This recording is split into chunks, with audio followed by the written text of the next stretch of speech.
Hello, my lovelies, and welcome to the Moving Toward Better podcast. I'm your host, Karen Bemis from movingtowardbetter.com, and I'm here to help you live your best life and let the rest go.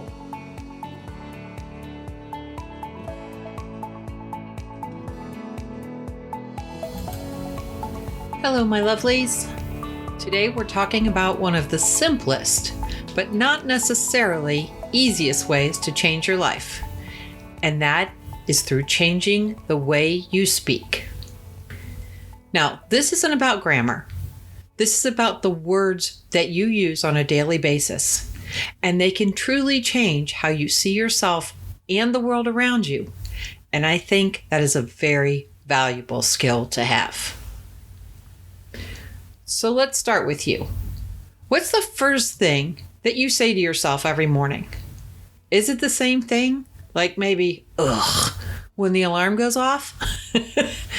Another day. Look, I get it that you might not be a morning person. You may not wake up ready to take on the world. And I have some posts and podcasts about that I will put some links in to the show notes that you can look at. But let's talk about what you say when you wake up. Could it be better?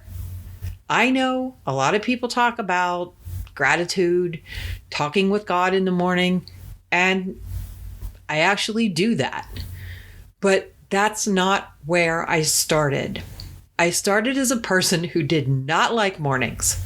I especially didn't like them when I had 3 kids that had to catch 3 different buses an hour apart from each other. I used to call it the 3-hour launch. But I realized that I was going to be doing this school thing for a very long time. It actually was before the 3 buses, now that I think about it. I had a child in preschool, I had a child in kindergarten, and I had a child in 3rd grade. And they were on 3 different schedules. 2 of them were half-day schedules. So it was insane, I'm telling you. But I realized I was going to be doing this thing for a very long time because my oldest and youngest child are 6 years apart. So I had to find a way to make peace with all of this so that I wouldn't be miserable for literally decades. It was a lesson that I had learned years ago when my oldest was a toddler, and I had to revisit it because it was one of the most powerful lessons I ever learned. You see, when my oldest was little, he was a wild man. He had boundless energy and 0 fear. Some days I felt like all I did was yell at that child. And some days he got spanked because it seemed to be the only thing that worked for him. And I hated it. I hated spanking. But I literally felt like some days it was the only way to get his attention. But then I listened to a CD set. Now, CDs. Okay, so I'm telling you how long ago this was. And it was called Raising Positive Kids in a Negative World. And it truly changed my life and my parenting. Because as a parent, you remember a lot of things, including the moments that changed your parenting. And this was one of them. Maybe it's because I love language and words that this stuck with me. But I have seen this work firsthand. And I promise, if you had seen the changes in my son from what we did, you would know that this will work for you. What my husband and I essentially did was we stopped saying the words no and don't for the most part. Now you think about that. We stopped telling a 2-year-old no, and we stopped saying don't. And now, before you get all bent out of shape, thinking that we let our little wild man go feral, we didn't. We didn't stop disciplining him. We did, however, start disciplining ourselves and our language. And here's how we did it. Instead of saying no when we wanted him to stop, we said, stop. We also stopped referring to the behavior we wanted him to stop and started referring to the behavior we wanted him to do. In case that sounds confusing, let me explain. That child ran everywhere. We stopped saying, don't run, or stop running. Instead, we would literally just say, stop, or we would say, walk, which is really what we wanted him to do. Now, why does that make a difference? Think about this. When you tell someone, don't run, they literally have to think about doing the thing you don't want them to do, rather than the thing that you do want them to do. When you say walk, you literally tell them what to do. And isn't it a better thing to help someone, especially a child, do the thing that you want them to do, rather than telling them not to do the thing you don't want them to do? It's confusing to say.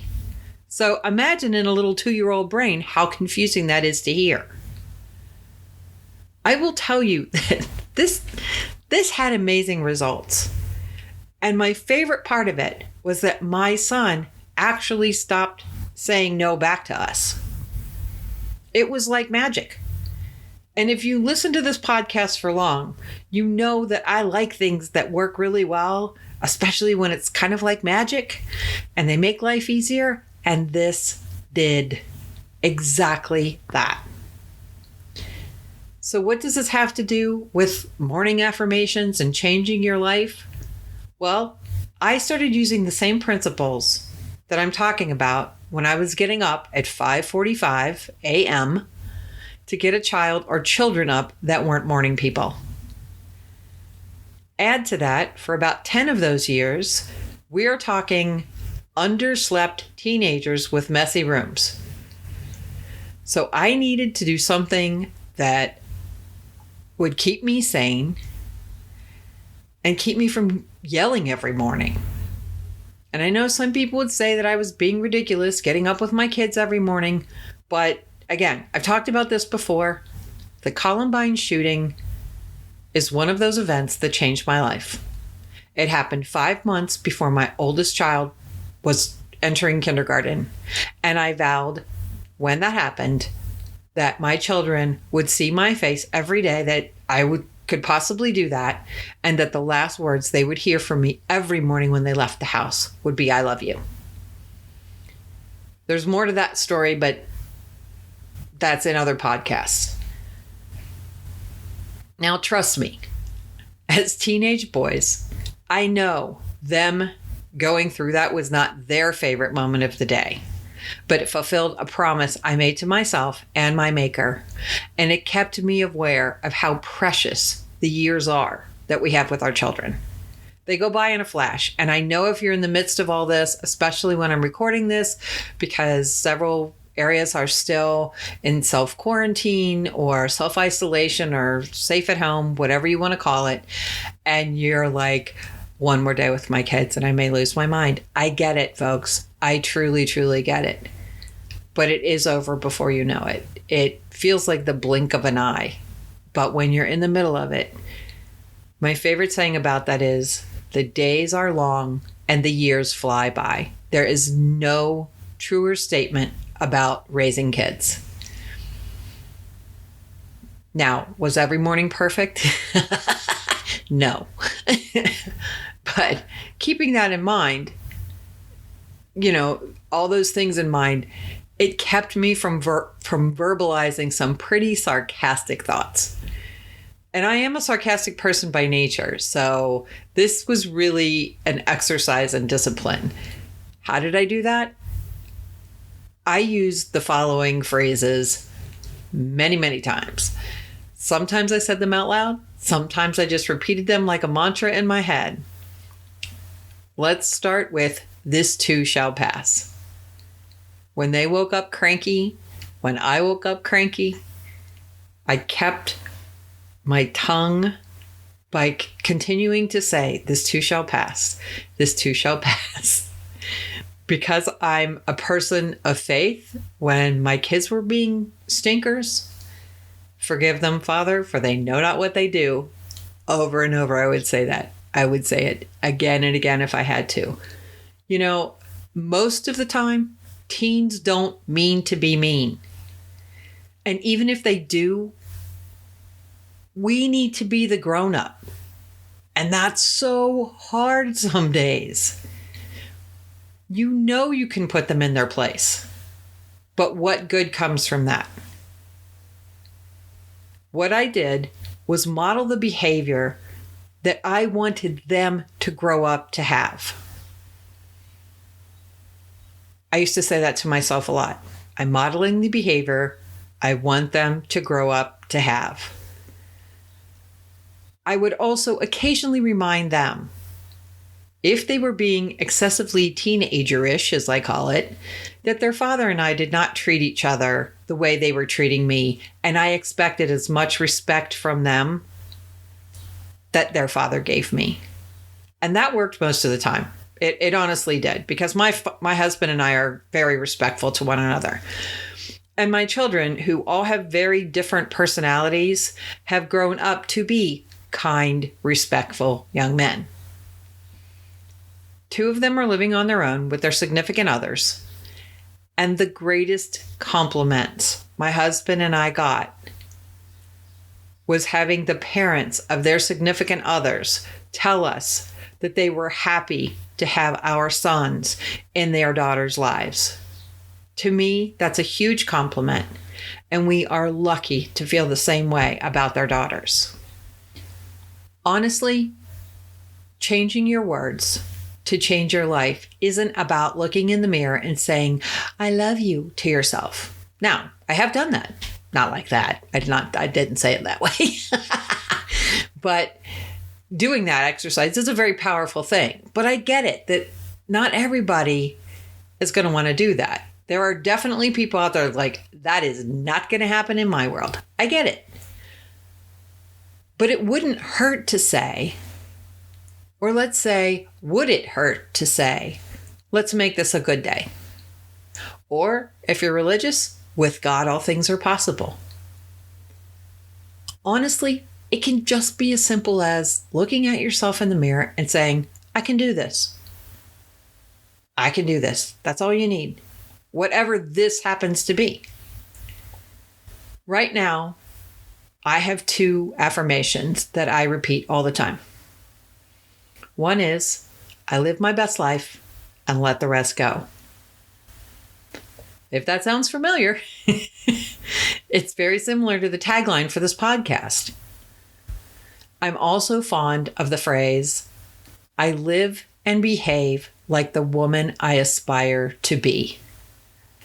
Because that inspires me to be the best version of myself, no matter how anyone else behaves. So here's the thing. The words you use matter.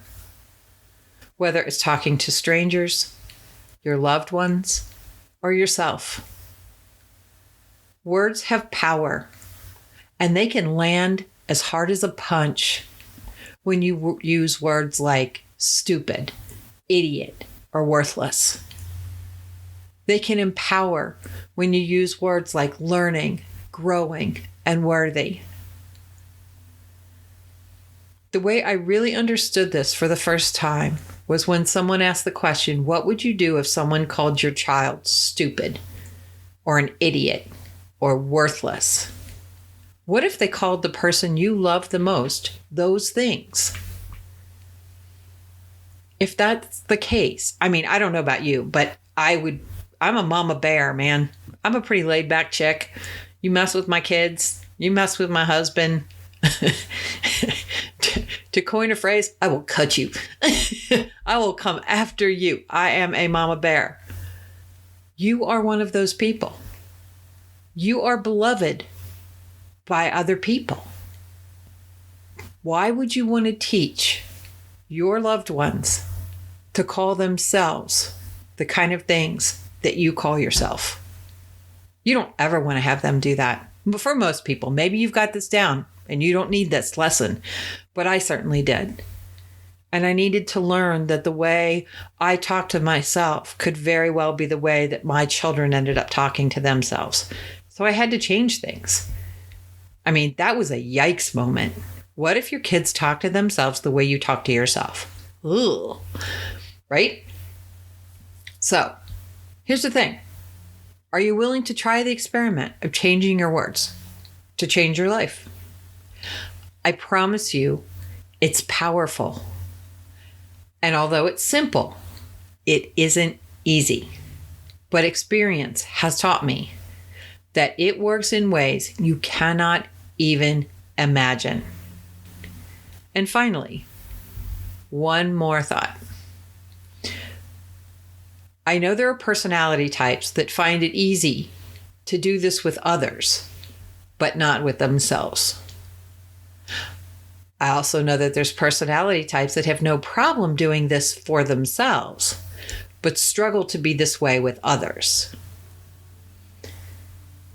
You can learn to do both without compromising who you are. And it all comes from learning more, not just about your own personality, but the personality types of other people. And when you do that, you change more than just the words you speak for the better. You will change your life for the better, and you will change everyone who you come in contact with. You'll change their life for the better. So I will include a link in the show notes, to the Moving Toward Better DISC services page, so you can schedule your own assessment and consultation. Until next time, I want you to keep moving toward better. And I'll talk to you guys soon. Love you all. Bye-bye.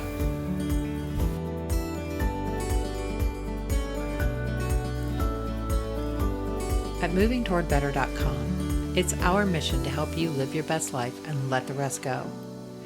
If you want to make sure you never miss an episode, subscribe to the podcast today, and then go to our website, movingtowardbetter.com, to sign up to be part of our email community. That way, you'll always have access to all the Moving Toward Better fun and shenanigans. As always, thanks for listening, thanks for being you, and have a great day. Love you all.